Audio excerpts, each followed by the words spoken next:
Picture this. It's Christmas Day, 1854, in Cincinnati, Ohio.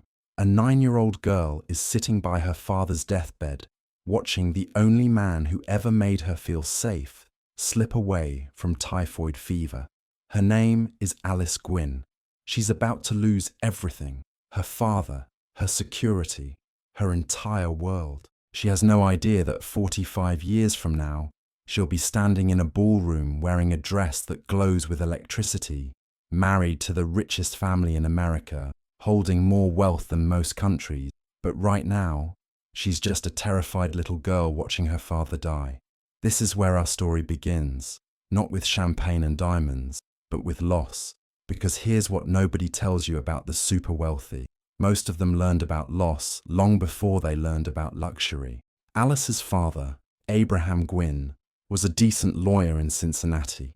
Not rich, not poor, just comfortably middle class. Her mother, Rachel, came from better stock. Rachel's father had been mayor of New Haven, Connecticut.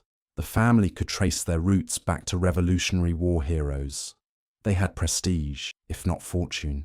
And then Abraham got sick. Imagine being Alice's mother in 1855. Your husband is dead. You're a widow with a young daughter. You can't vote. You can't own property in most states. You can't pursue most professions. Your survival depends on family charity or remarriage. That's it. Those are your options. Rachel chose survival. For 6 years, she and Alice scraped by.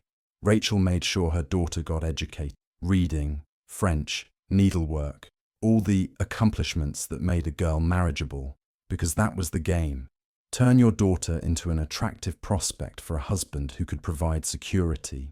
It sounds mercenary to modern ears, but it was survival. Marriage wasn't about love, it was about not starving. Then, in 1861, as the Civil War erupted and America tore itself apart, Rachel married Albert Matthews, a writer and journalist. He wasn't wealthy, but he had connections, and most importantly, he had opportunities in New York City. So Alice, now 16 years old, still grieving her father, still trying to figure out who she was, packed her bags and moved to the biggest, loudest, most overwhelming city in America. New York, in the 1860s, was absolute chaos. Imagine stepping off a train into a city of 800,000 people, speaking 50 different languages, horse-drawn carriages clattering over cobblestones, street vendors shouting, immigrants flooding in from Ireland, Germany, Italy, the wealthy building marble mansions on Fifth Avenue while the poor crammed into disease-ridden tenements in 5 Points. The Civil War was raging somewhere far away, but in New York, fortunes were being made. War profiteers grew fat on government contracts. The draft riots of 1863 would soon expose the city's class rage. Poor men forced to fight, while rich men bought exemptions for $300.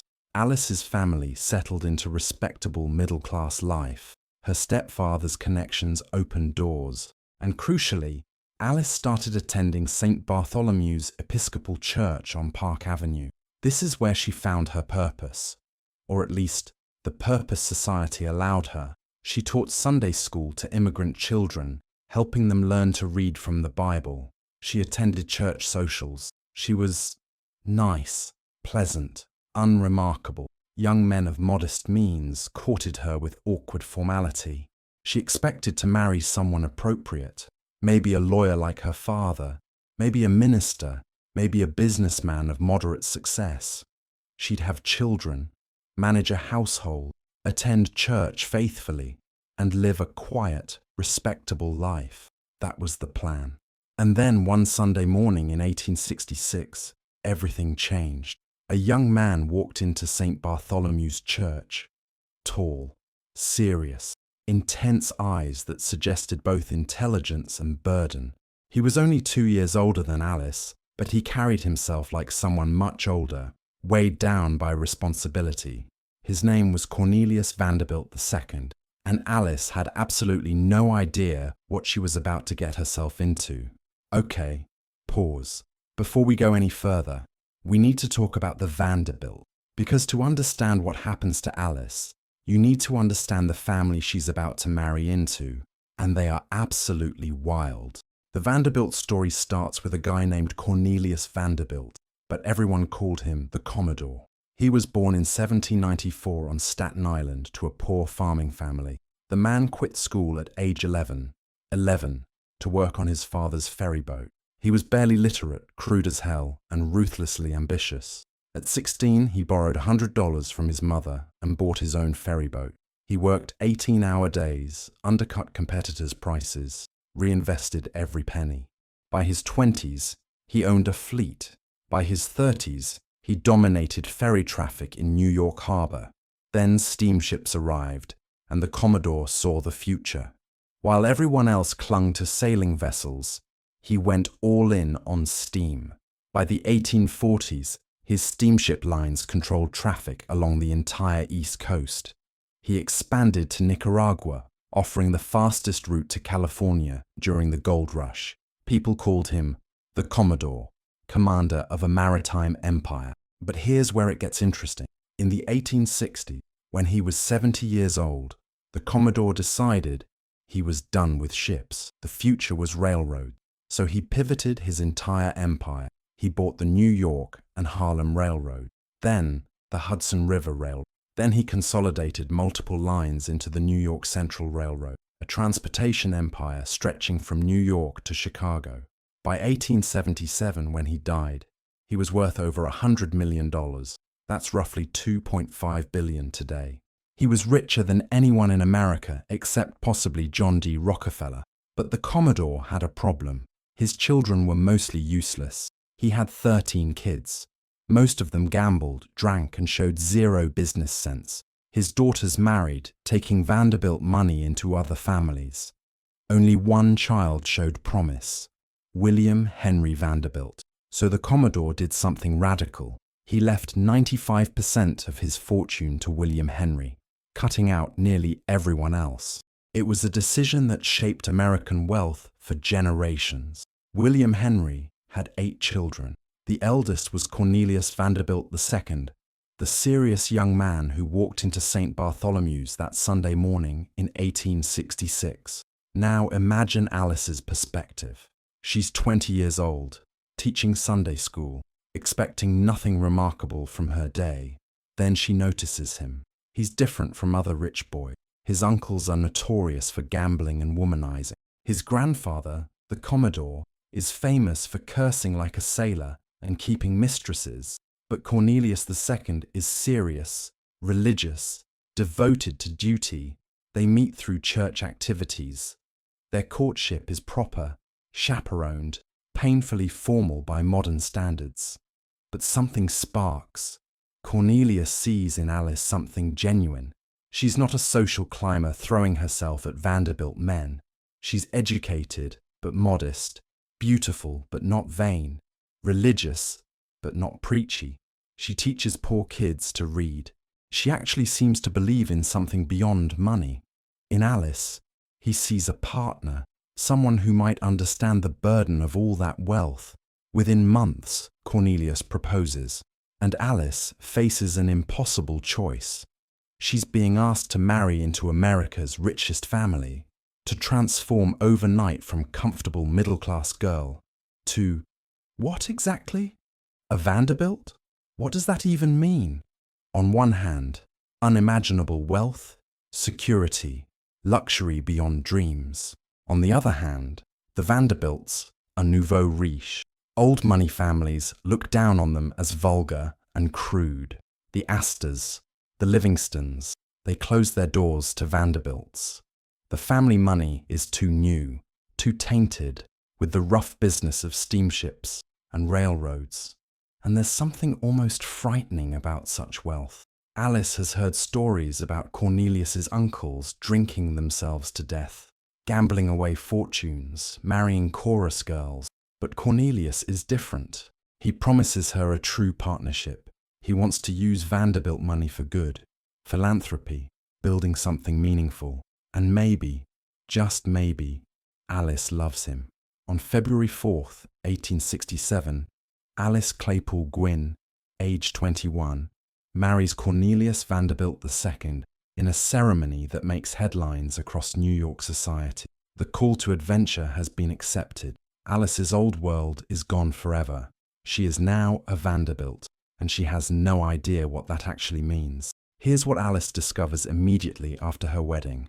Being a Vanderbilt is absolutely exhausting. First, there's the Commodore himself. He's still alive when Alice joins the family.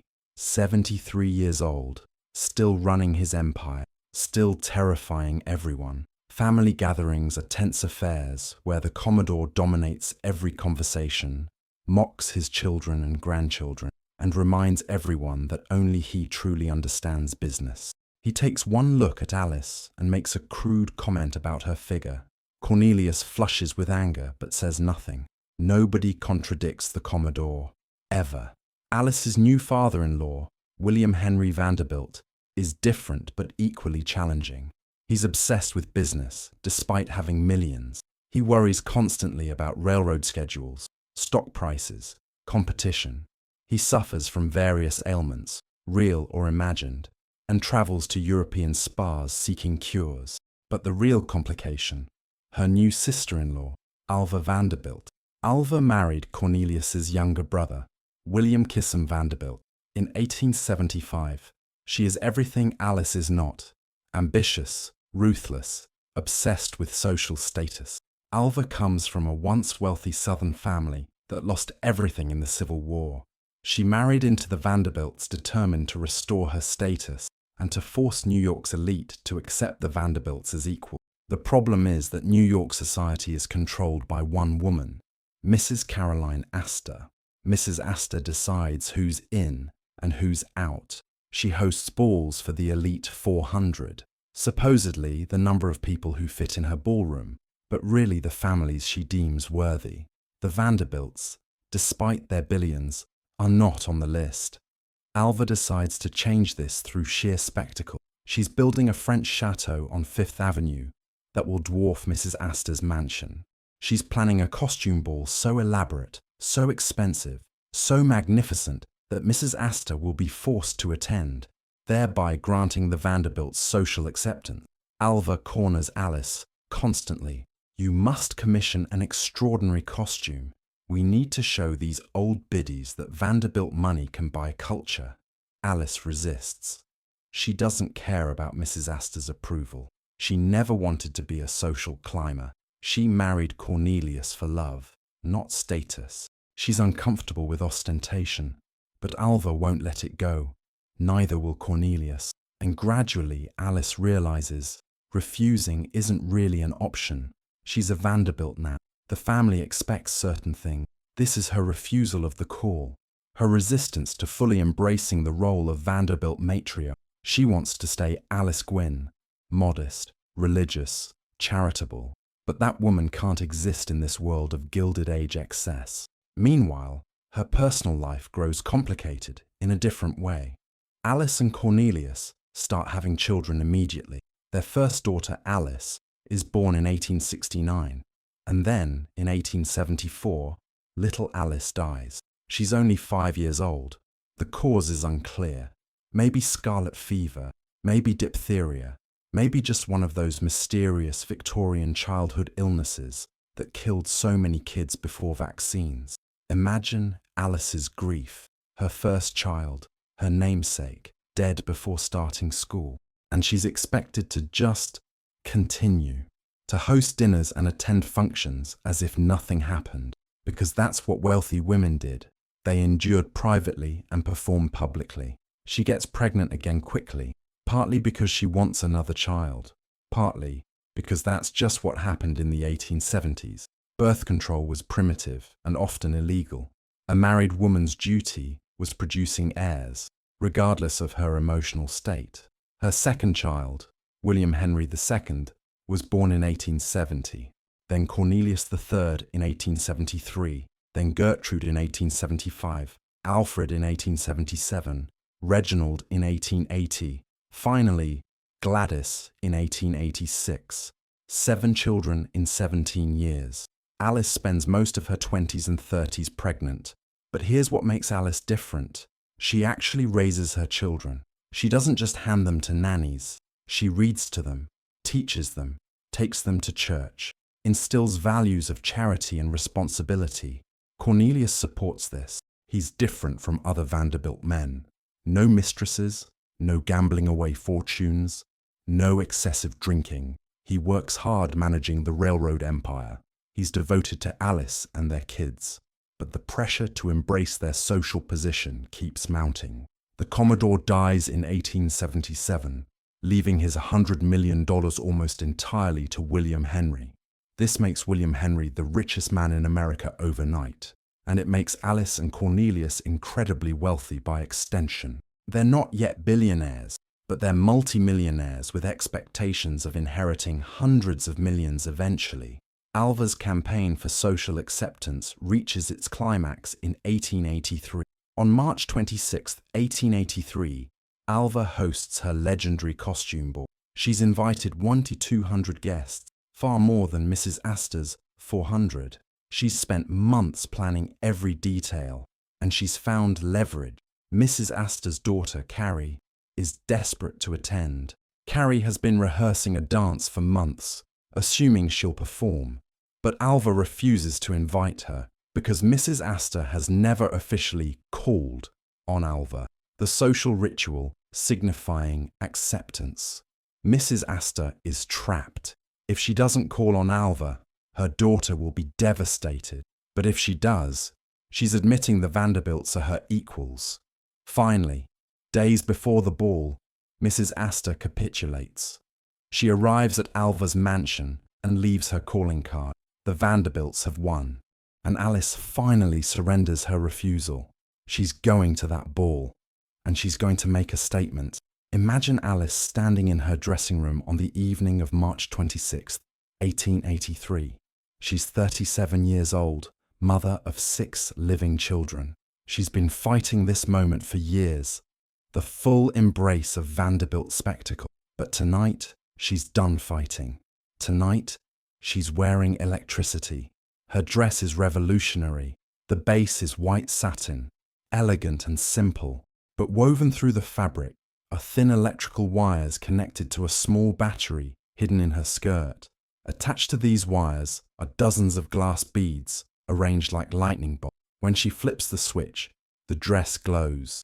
This is 1883, only 4 years after Edison perfected the light bulb. Most homes are still lit by gas or candles. Electric streetlights are just appearing in Manhattan. Electricity is seen as almost magical, dangerous, thrilling, and Alice is wearing it on her body. When she arrives at the ball, the reaction is instantaneous. Guests gasp. One woman actually faints. Newspapers will devote entire columns to her dress the next day. Mrs. Cornelius Vanderbilt's costume was a marvel of invention and beauty. But the dress isn't just spectacle, it's a statement. The Vanderbilts are modern, forward-thinking, harnessing the future. And Alice can be spectacular when she chooses, but on her own terms. This is her meeting with the mentor moment, except her mentor isn't a person.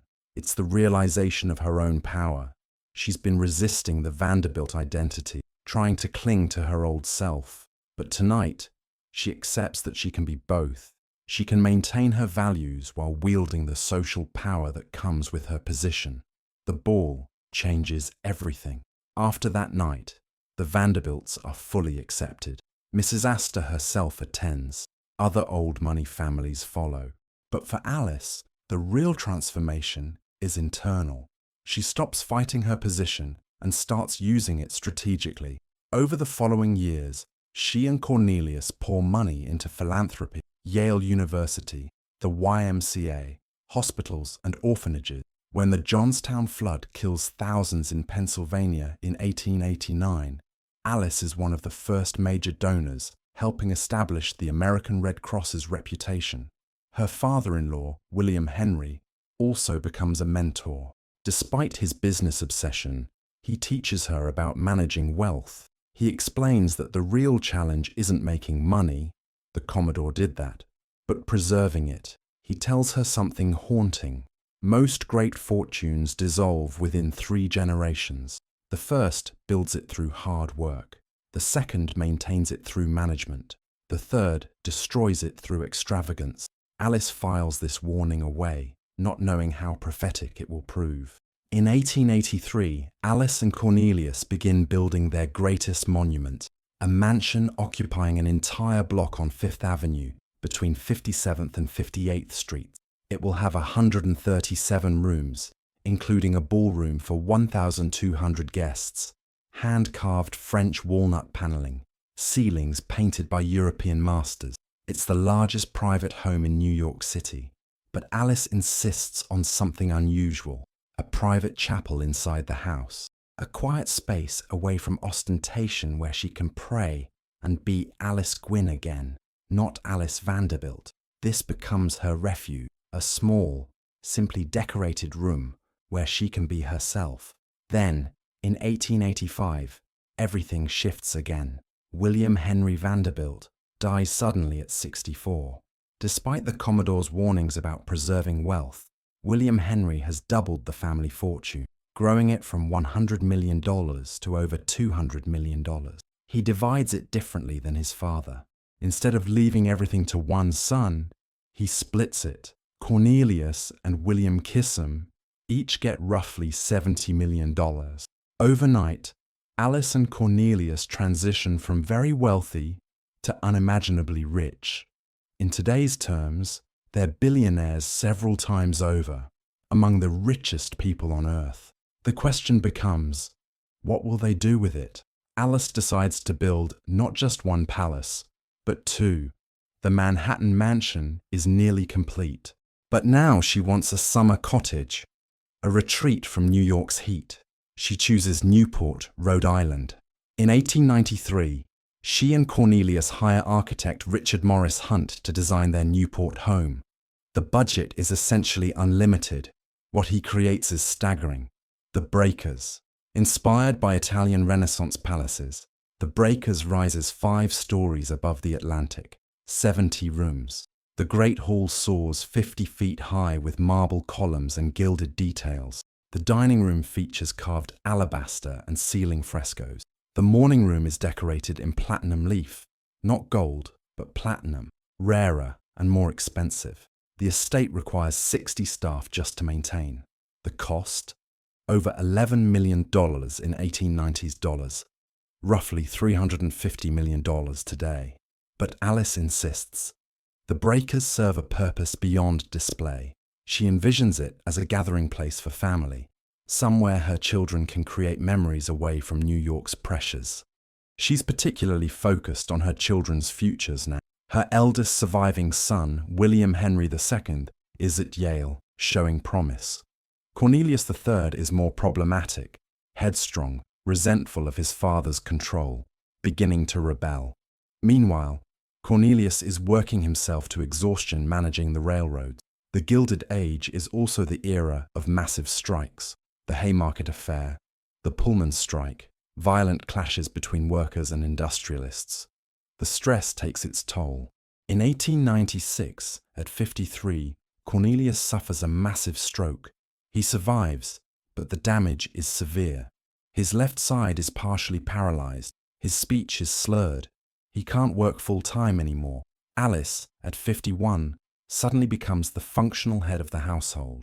This is her true crossing of the threshold, the moment she stops being merely Cornelius's wife and becomes the matriarch in her own right. She begins taking active roles in business decisions, consulting with railroad executives, reviewing financial reports. She's not officially in charge.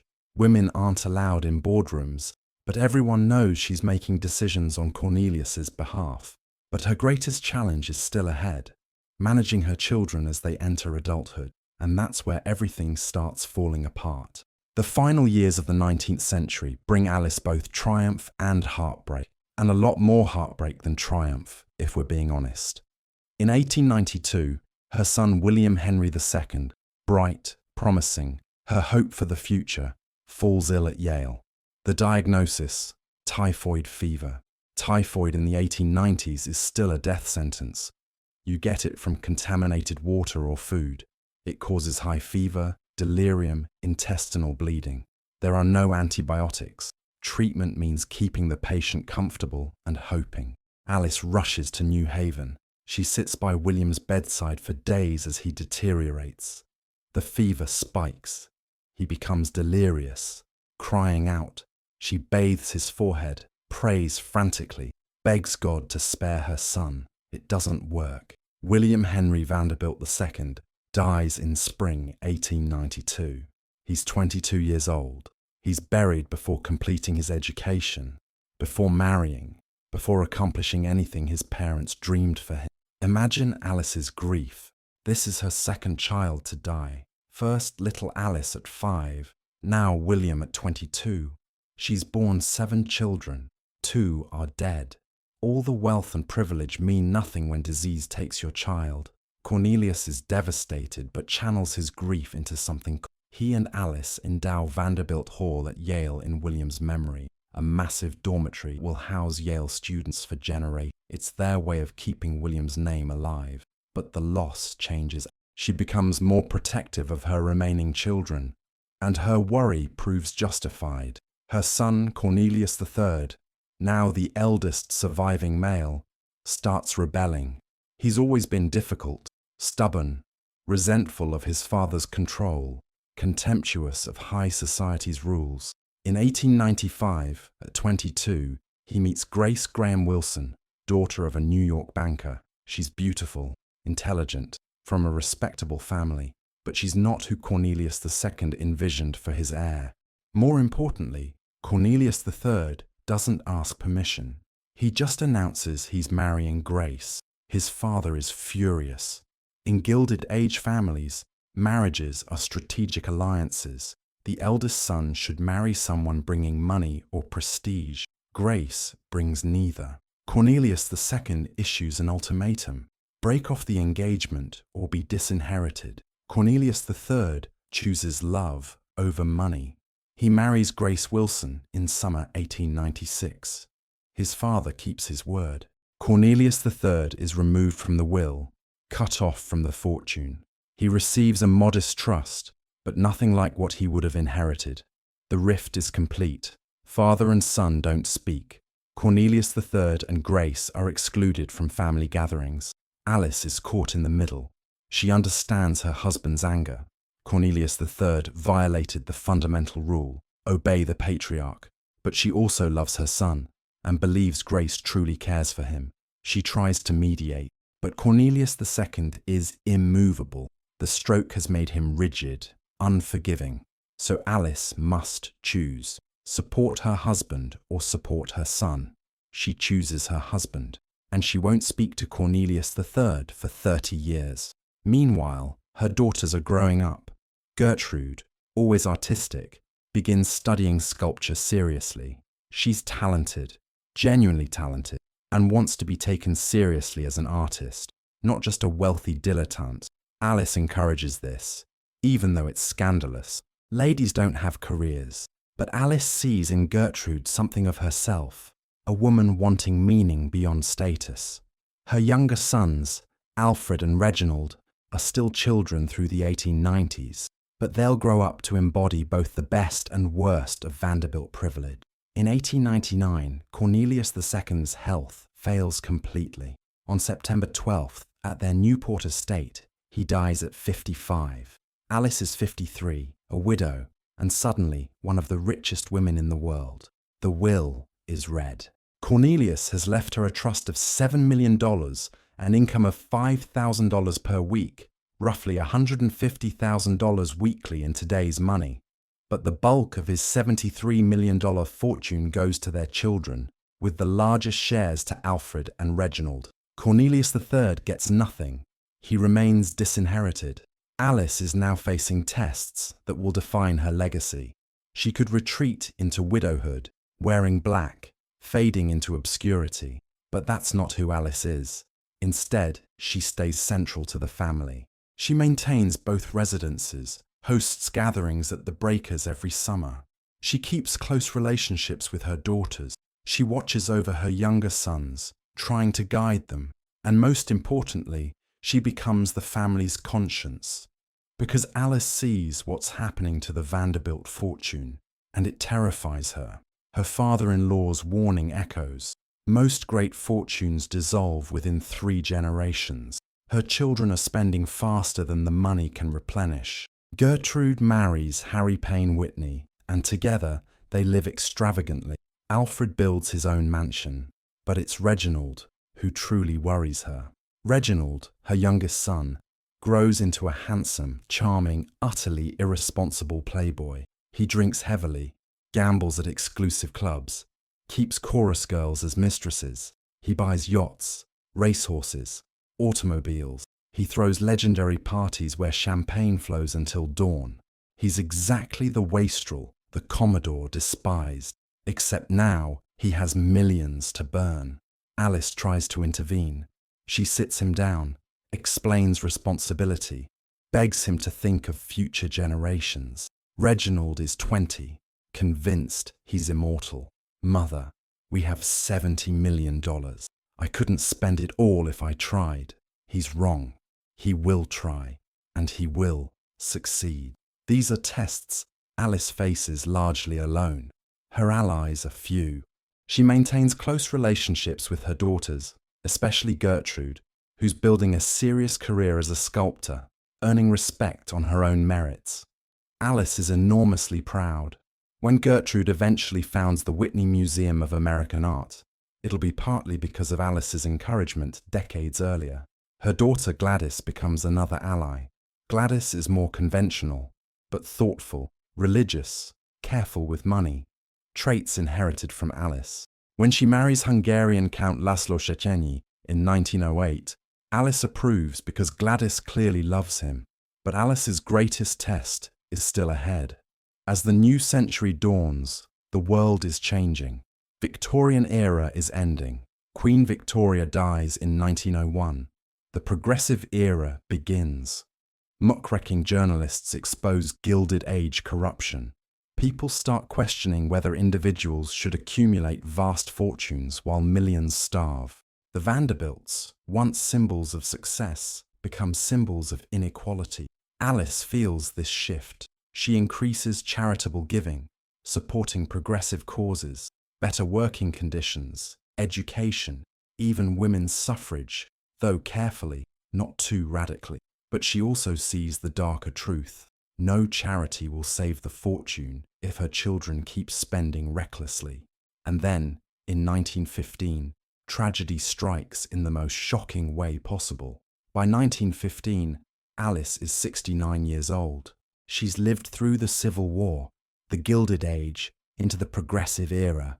She's seen electricity, automobiles, airplanes, motion pictures transform the world. But she remains sharp, active. She divides time between Manhattan and Newport. She maintains extensive correspondence. She continues charity work. Her son Alfred has become prominent. At 38, he's handsome, cultured, interested in science and technology. He's married for the second time to Margaret Emerson, a widow and heiress. Alfred is passionate about maritime technology. He's fascinated by ocean liners, massive ships powered by steam turbines, crossing the Atlantic in days, not weeks. In early 1915, World War I has been raging in Europe for a year. Britain and France fight Germany and Austria-Hungary. America remains officially neutral, though sentiment favors the Allies. Germany declares waters around Britain a war zone. German U-boats, submarines, sink merchant ships carrying supplies. Germany claims it's necessary. Britain and America call it barbarism. In May 1915, Alfred decides to travel to England on business. He books passage on the RMS Lusitania, one of the world's fastest, most luxurious liners. Alice is nervous. The German embassy has taken out newspaper ads warning Americans not to travel on British ships. The U-boat threat is real, but Alfred dismisses her concerns. The Lusitania is too fast for submarines, he argued. Germany wouldn't dare sink a passenger liner with Americans aboard. It would bring the US into the war. On May 1, 1915, Alfred boards the Lusitania in New York. Alice sees him off at the dock. She has a terrible premonition. She begs him to reconsider, to wait, to take a later ship. But Alfred is stubborn, like all Vanderbilt men. He promises to wire when he reaches England. He jokes that she's worrying over nothing. It's the last time she sees him alive. The Lusitania sails with nearly 2,000 people. The crossing proceeds normally for days. On May 7th, approaching the Irish coast, everything changes. At 2:10 p.m., off the old head of Kinsale, a torpedo strikes the Lusitania's starboard side. German submarine U-20, commanded by Captain Lieutenant Walter Schwieger, has been patrolling for days. When the Lusitania enters his periscope view, he calculates and fires. The torpedo strikes below the bridge. A secondary explosion, probably coal dust or ammunition, tears the ship apart. The Lusitania begins sinking immediately, listing heavily. Chaos erupts. Passengers scramble for lifeboats. But the ship lists so badly that half can't be launched. People jump into freezing water, screaming. The Lusitania sinks in 18 minutes. Nearly 100 to 200 people die, including 128 Americans. Alfred Gwynne Vanderbilt is among them. Survivors later report that Alfred behaved heroically. He helped women and children into lifeboats. He gave his life jacket to a woman passenger. When the ship was doomed, he calmly accepted his fate. His body is never recovered. Back in New York, Alice receives a telegram. Lusitania sunk. Alfred feared lost. Imagine that moment. Your son, brilliant, handsome, beloved, gone. Drowned in the Atlantic. His body somewhere on the ocean floor, never to be recovered, never properly buried. Alice is devastated. She's lost 3 children now. Little Alice at 5, William at 22, Alfred at 38. But she must be strong. For Alfred's widow Margaret, who's pregnant. For his young children who must be raised without their father. For the family who looks to her as matriarch. The Lusitania sinking shocks the world. In America, opinion turns against Germany. Remember the Lusitania becomes a rallying cry. It's one factor that will bring America into WWI in 1917. But for Alice, geopolitics are irrelevant. Her son is dead. No revenge will bring him back. She arranges a memorial service. Thousands attend, not just because Alfred was a Vanderbilt, but because he was genuinely admired, generous with his wealth, supporting science and innovation. The eulogies describe him as one of the good, rich men. Alice takes charge of Alfred's young children, Alfred Jr., born 1912, and George, born 1914. Their mother is grieving and preparing for a 3rd child. Alice steps in as grandmother, ensuring stability. This is the approach to the inmost cave. Alice facing the darkest period. She's nearly 70. She's buried a husband and 3 children. The fortune seems cursed. The Vanderbilt name, once pride, is now associated with tragedy, and the worst is yet to come. The years after Alfred's death are the darkest of Alice's life. She's in her 70s, an age when most women would be quietly declining. But Alice remains sharp, vigorous, and increasingly heartbroken. The ordeal comes not as one catastrophe, but as grinding losses stretching across a decade. First, there's the ongoing estrangement from Cornelius III, 20 years since he married Grace Wilson, 20 years since Alice chose loyalty to her husband over her son. Cornelius III has built a successful life despite disinheritance. He's a military officer, respected, a good husband and father. But he and Alice don't speak, don't write. When they're at the same events, they ignore each other. Alice regrets this deeply. In private moments, she admits she was wrong. Cornelius III chose love over money. Shouldn't that be admirable? But public reconciliation means admitting error, showing weakness. Then comes Reginald. Her youngest son has spent his 30s living the dissolute life Alice feared. He drinks constantly, not socially, but seriously, bottles of whiskey daily. He gambles tens of thousands in single nights. He keeps rotating mistresses, flaunting them even after marrying. His first marriage to Kathleen Nielsen in 1903 produces one daughter before collapsing in scandalous divorce. The papers love it, feeding perception that Vanderbilts are morally bankrupt. In 1923, Reginald marries again. Gloria Morgan, 20 years old, 17 years younger than him. She's beautiful but penniless. She's interested in his money. He's interested in her youth. Alice is horrified but powerless. Reginald is 43, independently wealthy, beyond parental control. All Alice can do is watch and grieve. In 1924, Gloria gives birth to a daughter, Gloria Laura Vanderbilt. The baby will eventually become a famous fashion designer and mother of CNN anchor Anderson Cooper, Alice's great-great-grandson. But at birth, little Gloria is just another Vanderbilt heir born into impossible wealth. Reginald never sees his daughter's first birthday. Decades of alcoholism have destroyed his liver. In 1925, at just 45 years old, he dies of cirrhosis. Alice is 79 when she buries her fourth child. 4 out of 7. More than half her children gone. The grief is overwhelming. She's outlived her husband by 26 years. 4 of 7 children dead. Only 3 survive. Cornelius III, whom she hasn't spoken to in decades. Gertrude and Gladys. The mathematics of mortality are cruel. But Reginald's death triggers something unexpected: reconciliation. The funeral brings the family together. Cornelius III attends, paying respects despite their complicated relationship. Alice sees him across the funeral home. Greyer now, in his 50s, a military general with decorations and dignity. Their eyes meet. 30 years of silence hang between them. All that pride, stubbornness, wasted years when they could have been family. Gertrude intervenes. She's close to both and heartbroken over this pointless estrangement. She orchestrates a private meeting after the funeral. What's said in that room remains private. But Alice and Cornelius III emerge reconciled. They embrace. Both are crying. It's 1926. Alice is 80. Cornelius is 53. They've lost 30 years they can never reclaim. But they have a few years left, and they won't waste them. The reconciliation is one of the few bright spots. But the scandals keep coming.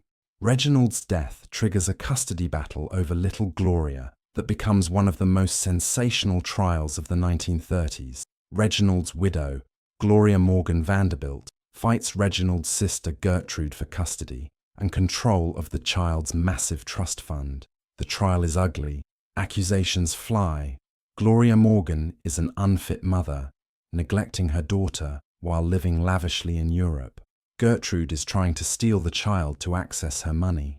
Private details are aired in court, printed in newspapers, devoured by a public eager for gossip. Alice is mortified. This is exactly what she's always feared: the family's private affairs becoming public spectacle. She testifies, supporting Gertrude's custody bid. She describes Gloria Morgan as frivolous, irresponsible, a gold digger who married Reginald for money and has no interest in raising her daughter. The testimony is devastating. A grandmother publicly declaring her daughter-in-law unfit. But Alice believes she's protecting little Gloria, giving the child a chance at stability. The judge awards custody to Gertrude, though Gloria Morgan retains visitation. Little Gloria, just 10, is torn between mother and aunt. Her childhood turned into tabloid fodder. Alice watches with deep shame. The Vanderbilts were once symbols of American success. Now they're symbols of American excess and decay. And the fortune itself is evaporating. Alice has access to financial records. She sees the numbers declining. The Commodores were $100 million divided among hundreds of descendants. Her children and grandchildren spending faster than investments can generate returns. Mansions requiring massive upkeep. Lifestyles demanding constant cash flow. And crucially, the railroad industry is declining. Automobiles and airplanes are replacing trains. The Vanderbilt Railroad empire is becoming obsolete. The family hasn't adapted, hasn't pivoted like the Commodore did. By the late 1920s, many Vanderbilts are land rich and cash poor, owning valuable properties, but struggling to maintain them. Some quietly sell art collections, jewelry, estates. The dissolution of America's greatest fortune has begun. Alice sees it clearly. She understands what's happening, and she's powerless to stop it. Her father-in-law's warning echoes constantly. Most great fortunes dissolve within 3 generations. The Commodore built it. William Henry doubled it. But Alice's generation is destroying it exactly as predicted. The Great Depression begins in 1929, accelerating everything. Stock portfolios collapse. Real estate plummets. Even Vanderbilts aren't immune. Several family members are forced to dramatically cut lifestyles, sell mansions, dismiss staff, abandon the pretense of limitless wealth. Alice, remarkably, is fine, because she's lived within her means for 3 decades. The $7 million trust her husband left has been carefully managed. She never spent her full $5,000 weekly allowance. She invested conservatively, lived comfortably, but not extravagantly, gave generously, but not recklessly. While other Vanderbilts panic, Alice remains financially secure. She's probably the only Vanderbilt of her generation to actually increase wealth, rather than deplete it. But financial security doesn't ease emotional pain. She's watching her family implode. She's buried most of her children. She's witnessed the fortune dissolve. She's seen the Vanderbilt name transform from symbol of success to cautionary tale. This is the ordeal, the darkest night of Alice's soul. She's in her mid-80s, approaching life's end, and it seems everything has led to failure. The empire crumbled, the family broke, the wealth evaporated. She wonders if it was worth it. If she could go back to 1867, knowing everything, would she still marry Cornelius? Would she still accept the call? Or would she stay Alice Gwynne, living a quiet middle-class life? She doesn't know. And at 85, it's too late to choose differently. But out of darkness, Alice finds something unexpected: clarity. She's in her late 80s now, living quietly at her Fifth Avenue townhouse. Most contemporaries are dead. Mrs. Astor died in 1908. Alva Vanderbilt died in 1933. The Gilded Age generation is nearly gone. Alice has outlived them, and in surviving, she's gained perspective none could achieve. She understands now what really mattered and what didn't. The mansions didn't matter. The social status didn't matter. The electric light dress, spectacular as it was, didn't matter. All the things the Gilded Age valued, ostentation, display, dominance, were ultimately meaningless. What mattered were quieter things. Charity work done not for publicity, but because it was right. Relationships with children, especially daughters who valued her guidance. Reconciliation with Cornelius III in final years. Support for grandchildren after Alfred's death. Alice looks at her life and realizes she's succeeded in ways that matter, even if the larger Vanderbilt project failed. She's preserved her wealth while others squandered theirs. She's lived according to values even when they clashed with expectations. She supported Gertrude's artistic career when other mothers would have demanded conformity. She maintained faith and principles throughout decades of temptation. Most importantly, she's remained herself. She never fully became what the Vanderbilt name demanded. She stayed Alice Gwynne underneath, the modest girl from Cincinnati, who valued charity, faith, genuine connection over wealth and status. Her reward isn't material. She already has more money than she could spend. Her reward is wisdom, understanding that she lived correctly, even when the world around her lived incorrectly. She begins organizing affairs, preparing for death. She updates her will, ensuring charitable commitments continue. She establishes trusts for grandchildren. She designates funds for Yale, hospitals, the Red Cross, and she makes a decision about the breakers. The mansion has become a burden. It costs a fortune to maintain. None of her children want to keep expenses too high, lifestyle too ostentatious for modern times. There's talk of selling, perhaps demolishing. But Alice has a different vision. She wants the breakers preserved, not as a private residence, but as a historical monument. She wants future generations to see how Gilded Age wealthy lived, to understand both magnificent and absurd aspects of that era. She begins preliminary discussions about eventual transfer to historical preservation. Details won't be finalized until after her death. Gladys will eventually deed it to the Preservation Society of Newport County in 1948. But Alice plants the seed. She also makes peace with the past. She thinks often about Cornelius, dead 35 years now. She remembers their courtship, early marriage years, births of children. She remembers watching him decline after the stroke. She forgives him for being imperfect. She forgives herself for not preventing the family's dissolution. She forgives her children for failures and celebrates successes. Gertrude has become one of America's most respected sculptors. Her work appears in major museums. She's founded the Whitney Museum of American Art, which will become one of New York's greatest cultural institutions. This is a legacy, art, culture, beauty that will outlive the fortune. Gladys has built stable family life, raised children, maintained values of modesty and charity. She's exactly the daughter Alice hoped to raise, privileged but not spoiled, wealthy but not ostentatious. Even Cornelius III, despite long estrangement, has lived honorably. He served his country, rising to brigadier general. He's been a good husband to Grace, proving his choice of love over money was right. These are Alice's true rewards, children and grandchildren who value something beyond accumulation. And there's one more reward, though Alice doesn't live to see it.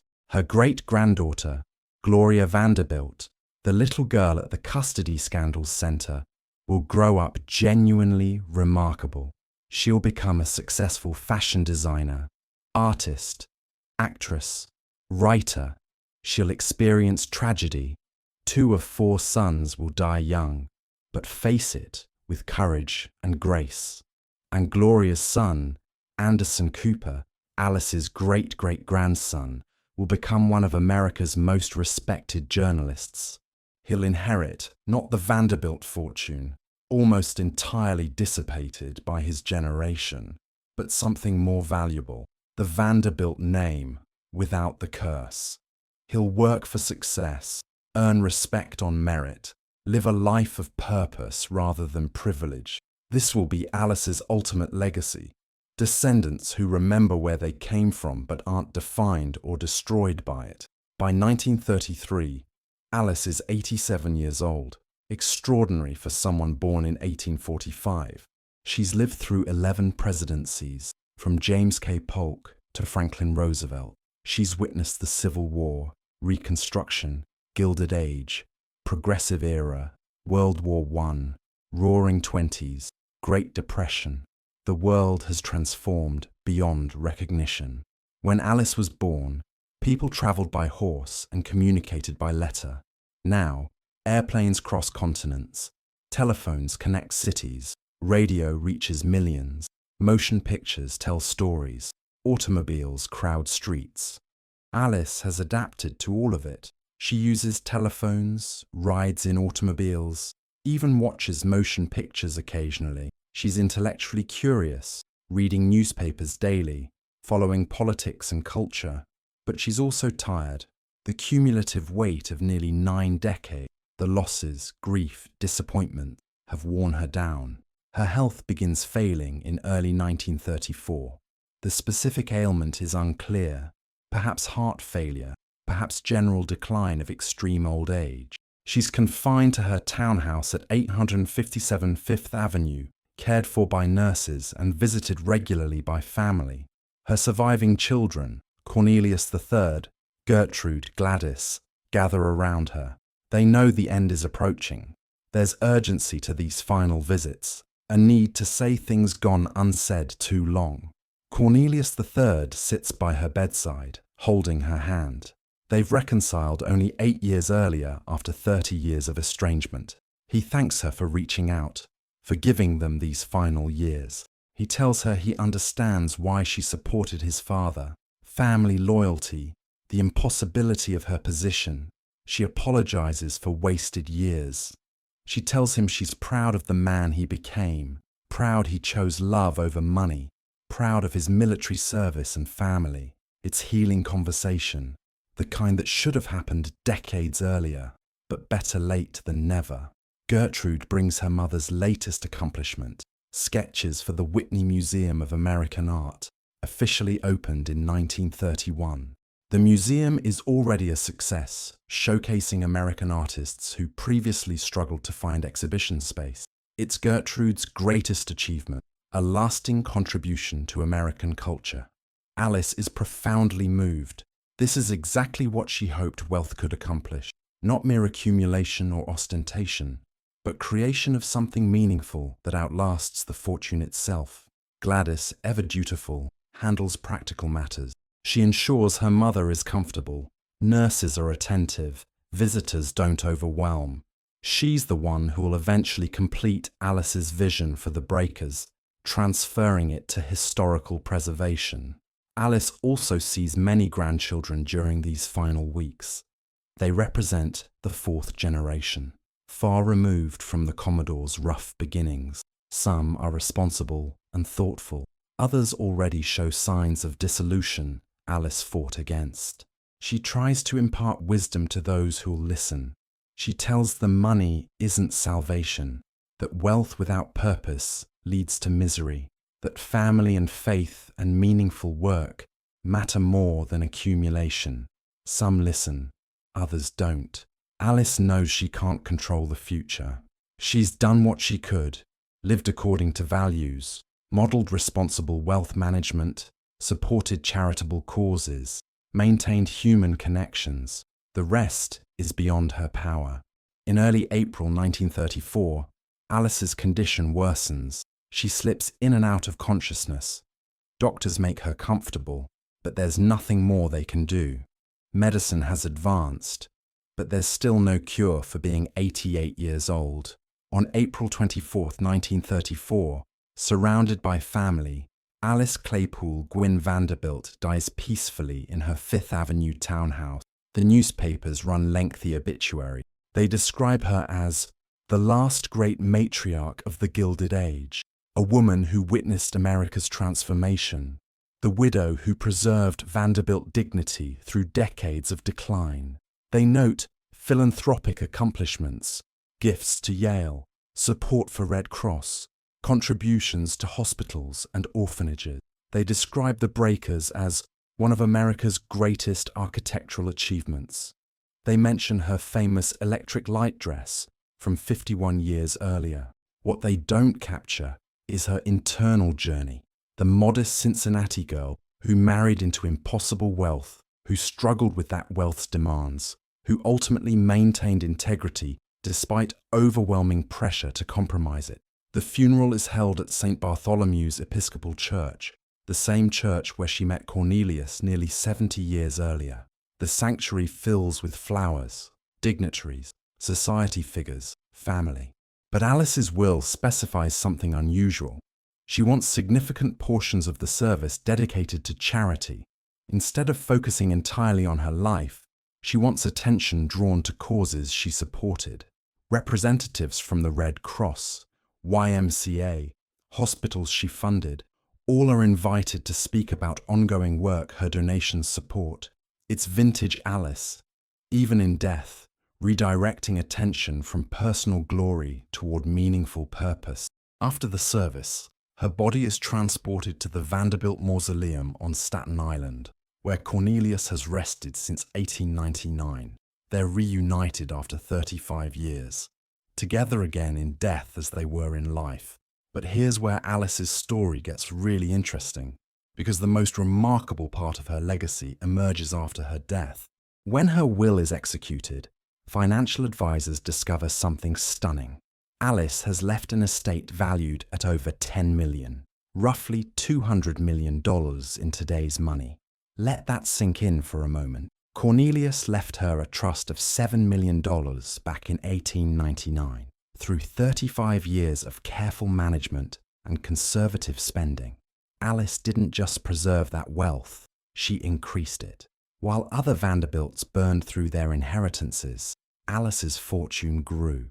This was accomplished during a period including the Great Depression, the worst economic catastrophe in American history. Stock markets collapsed, real estate plummeted, banks failed, yet Alice's carefully managed portfolio weathered the storm. And here's the kicker. Alice accomplished this while living an extraordinarily comfortable life and giving generously to charity. She maintained 2 residences, employed staff, traveled, supported family members, donated hundreds of thousands to causes she believed in. She didn't preserve wealth through miserly hoarding. She preserved it through intelligent management. The financial press takes notice. Articles appear analyzing her investment strategy, lifestyle choices, charitable giving. Alice becomes recognized posthumously as one of the wisest wealth managers of the Gilded Age generation. But here's what makes this truly remarkable. Alice is apparently the only Vanderbilt of her generation to die wealthier than she inherited. The Commodore's other descendants, those who inherited portions of the original fortune, nearly all depleted their wealth. Too many mansions, too many parties, too many bad investments, too much extravagance. By the 1930s, most Vanderbilts are struggling financially despite their famous name. But Alice, who inherited less than many others, preserved and grew her wealth through discipline and wisdom. This is her resurrection, the transformation of her legacy from Vanderbilt widow to exemplar of responsible wealth management. Historians and economists later study her approach. She lived comfortably, but not extravagantly, spending only a fraction of income and investing the rest. She avoided speculative investments, preferring stable bonds and carefully selected stocks. She gave generously to charity, but strategically, focusing on institutions that would continue her values long-term. She maintained properties that could be preserved historically rather than building new extravagances. Most importantly, she never confused wealth with identity. She understood money was a tool, not a purpose. This psychological clarity, rare among the ultra-wealthy, protected her from destructive behaviors that ruined so many peers. Her transformation from rich widow to wise matriarch happens gradually in years following her death. The Breakers, as she envisioned, becomes a museum in 1948, when Gladys deeds it to the Preservation Society of Newport County. Today, it's one of America's most visited historic homes, welcoming hundreds of thousands of tourists annually. People walk through those 70 rooms, marvel at platinum leaf and marble columns, and learn about the Gilded Age, its beauty, its excess, its ultimate unsustainability. Alice's vision was correct. The Breakers serves education better than it ever served ostentation. The Whitney Museum of American Art, which Alice encouraged Gertrude to create, becomes one of New York's most important cultural institutions. It champions American artists, preserves American art history. When visitors admire works by Edward Hopper, Georgia O'Keeffe, or Jackson Pollock at the Whitney, they're experiencing Alice's indirect legacy. Her support for her daughter's artistic vision made the museum possible. Vanderbilt Hall at Yale continues housing Yale students more than a century after construction. Thousands of young people have lived in that building, studied in its rooms, formed friendships in its hallways. It's a living monument that serves purpose rather than merely commemorating loss. The gates Alice donated to Central Park remain at the Conservatory Garden entrance at 105th Street. On any given day, New Yorkers and tourists pass through those gates. Joggers, families, couples, children, most having no idea they were a gift from Alice Vanderbilt. But that anonymity would please her. The gates serve public good, which was always her goal. But perhaps Alice's most profound resurrection happens through her descendants. Her great-granddaughter, Gloria Vanderbilt, grows into a genuine American icon. Born into scandal and privilege, Gloria could have been another cautionary tale of inherited wealth destroying talent. Instead, she becomes a serious artist, fashion designer, and writer. Her jeans brand in the 1970s and 1980s makes her wealthy on her own merits, not just inheritance. Gloria faces terrible tragedies. Her son Carter commits suicide in 1988, but handles them with grace and public honesty remarkably reminiscent of Alice's dignity in the face of loss. And then there's Anderson Cooper. Born in 1967, Anderson is Alice's great-great-grandson. By the time of his birth, the Vanderbilt fortune has almost completely dissolved. Anderson grows up privileged, but not wealthy by Vanderbilt standards. His mother Gloria raises him, understanding that the family name means nothing without personal achievement. Anderson becomes a journalist, starting as a fact-checker, working his way up through war correspondence, eventually becoming one of CNN's most recognized anchors. He earns respect through competence, intelligence, integrity, not through family connections. In interviews, Anderson has spoken about the Vanderbilt curse, the way inherited wealth destroyed so many family members. He's grateful he didn't inherit billions, believing it would have ruined him. He's made his own fortune through work, on his own terms, unburdened by Vanderbilt expectations. This is Alice's ultimate legacy, a descendant who embodies her values rather than her wealth. Anderson works hard, gives generously to charity, maintains personal integrity, understands that money is a tool, not an identity. These are precisely the lessons Alice tried to teach her own children and grandchildren. When Anderson Cooper reports from disaster zones, holds powerful people accountable, asks difficult questions, he's channeling something of his great-great-grandmother's commitment to using privilege responsibly. The irony is perfect. The Vanderbilt who matters most in the 21st century is the one who inherited the least money but the most important values. So what's the elixir? The gift that Alice brings back from her journey to share with the world. It's not wealth. The Vanderbilt fortune is gone, dissolved across generations exactly as her father-in-law predicted. By the late 20th century, there are no Vanderbilt billionaires, no vast estates, no railroad empire. The financial legacy evaporates. But Alice's true elixir is wisdom, specifically wisdom about wealth, purpose, and human value. She learned through 8 decades what most people never understand, that extreme wealth is a test of character, not a guarantee of happiness. The Vanderbilts failed that test collectively. They built the greatest fortune in American history and then squandered it through ostentation, poor judgment, failure to adapt. They proved you can't preserve wealth across generations without preserving the values that created it. But Alice passed the test individually. She maintained integrity, lived according to principles, preserved wealth while using it for good, raised children who accomplished meaningful things beyond merely inheriting money. Her elixir contains specific lessons. First, money is morally neutral. It's neither inherently good nor bad. Its value depends entirely on how it's used. The same fortune that built hospitals and museums also funded wasteful extravagance. Alice understood this and chose consciously how to deploy resources. Second, wealth without purpose leads to destruction. The Vanderbilts who simply consumed their inheritance, throwing parties, building mansions, collecting baubles, ended up miserable despite riches.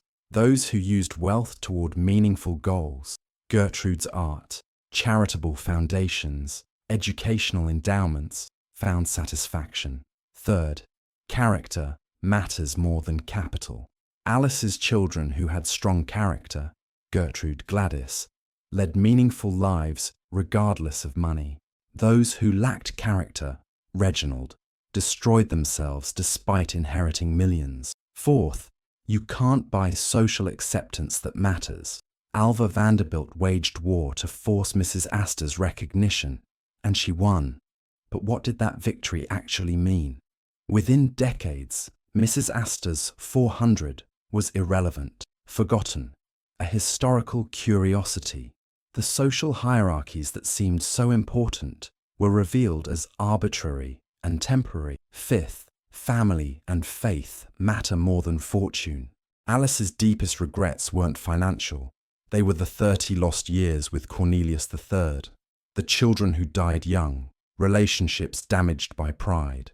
Her greatest joys were reconciliation, her daughter's accomplishments, her grandchildren's character. None required billions of dollars. Sixth, true legacy is measured in influence, not inheritance. The Vanderbilt fortune is gone, but the Breakers stands. The Whitney Museum thrives. Yale students still live in Vanderbilt Hall. Anderson Cooper reports the news. These are Alice's true inheritance, institutions, values, and descendants who contribute to society rather than merely consume from it.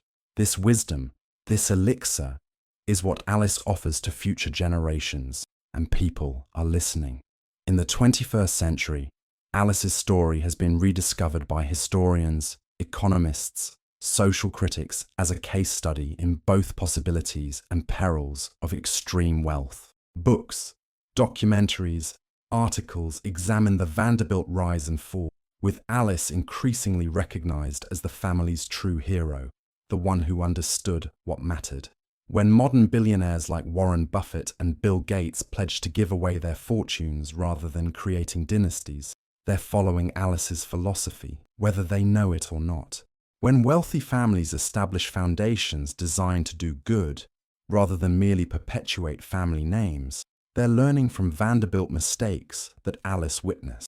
When people debate inheritance taxes and dynastic wealth, the Vanderbilts serve as Exhibit A, a family that accumulated unprecedented riches and lost it all within 3 generations because they valued accumulation over stewardship, consumption over creation, status over substance. Alice represents the path not taken, what the Vanderbilts could have been if more possessed her wisdom, discipline, values.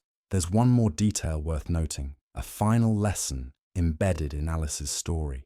When she died in 1934, leaving over $10 million, Alice's will directed that significant portions go to charitable institutions she'd supported throughout life. Yale received another major gift. Hospitals and orphanages received endowments. The Red Cross received funding. But she also left substantial trusts for grandchildren, with conditions. The trusts weren't simple inheritances. They were structured to provide income but not lump sums, support but not excess, enough to live comfortably but not enough to live without working. Alice had learned from watching her own children. Unconditional wealth destroys character. She wasn't going to make that mistake with grandchildren. Some grandchildren resented this. They wanted immediate access to capital, the ability to live as Vanderbilts of old. But Alice was protecting them from themselves, even from beyond the grave. The structure of her bequests revealed final wisdom. Wealth is best transferred not as money, but as values, not as inheritance, but as stewardship, not as a right, but as a responsibility. This is why Anderson Cooper, who inherited fame and connections but not billions, has led a more meaningful life than many earlier Vanderbilts who inherited vast fortunes. He was freed to become himself rather than being defined by money he didn't earn. Picture Alice in her final days, lying in her bedroom at 857 Fifth Avenue, surrounded by family, reviewing 88 years of life. What does she see? She sees that modest girl from Cincinnati who lost her father at 9, who could have lived a quiet, middle-class life, but instead chose adventure when Cornelius Vanderbilt proposed. She sees the young mother burying her first child, then her second, learning that wealth can't protect you from grief. She sees herself in that electric light dress, blazing with innovation, making her statement to Gilded Age society. She sees herself building the Breakers, managing vast wealth, hosting elaborate social events while maintaining her private spiritual life in her personal chapel. She sees herself as a widow at 53, suddenly having to be matriarch in full, making decisions, managing properties, guiding children. She sees the losses accumulating: husband, children, fortune, illusions. She sees herself learning hard lessons about what matters and what doesn't. She sees reconciliation with Cornelius III after 30 wasted years, the sweetness of that embrace. She sees Gertrude's sculptures, Gladys's family, her grandchildren growing up. She sees both failures and successes, waste and worth.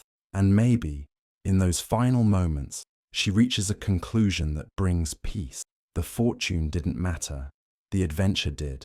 Not the money itself, but the journey of figuring out what to do with it. Not the mansions, but the choices of how to live in them. Not the social status, but the relationships formed and maintained. Not the inheritance, but the values passed down. Alice Gwynne could have stayed in Cincinnati, married a lawyer or minister, lived a comfortable bourgeois life. She would have died wealthy by normal standards, unknown beyond her community. Instead, she accepted the call to adventure. She married into America's richest family. She lived at the absolute pinnacle of the Gilded Age. She witnessed extremes of wealth and poverty, extravagance and need.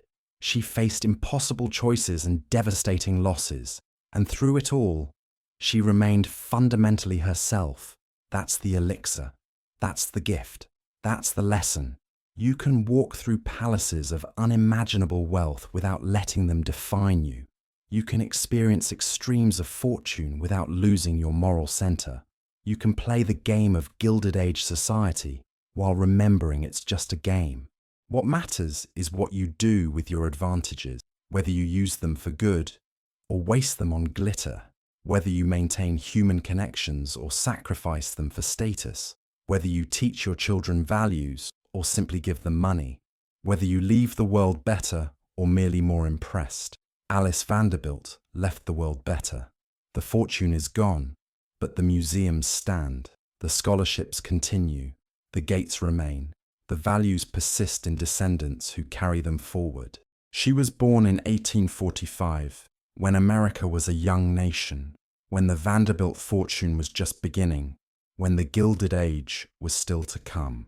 She died in 1934, having witnessed America's transformation into an industrial superpower, having seen the Gilded Age rise and fall, having watched the Vanderbilt empire build and crumble. She was both participant and observer, both insider and outsider, both a Vanderbilt and simply Alice. And in the end, that's who she chose to remain. Alice Gwynne, the modest girl from Cincinnati who never forgot where she came from, even when surrounded by unimaginable wealth, the last queen of the Gilded Age, the hidden matriarch who understood what the men building empires couldn't see, that empires always fall, but character endures, that money is temporary, but values are eternal, that the true measure of wealth isn't what you accumulate, but what you do with it, and who you become in the process. This is Alice's story. This is her gift. This is the elixir she brings back from her hero's journey through the palaces of the Gilded Age, the wisdom that in the end, the only fortune that matters is the one you build inside yourself, the courage, integrity, compassion, and purpose that no stock market crash can destroy, no inheritance can buy, and no passage of time can erase. She was the richest woman in America who died richer than she inherited, not in dollars, but in wisdom. And that, my friends, is a fortune worth remembering. Sleep well. Dream of electric lights and marble halls, of choices made and wisdom earned, of a woman who had everything and learned that everything meant nothing, and everything meant everything. Good night.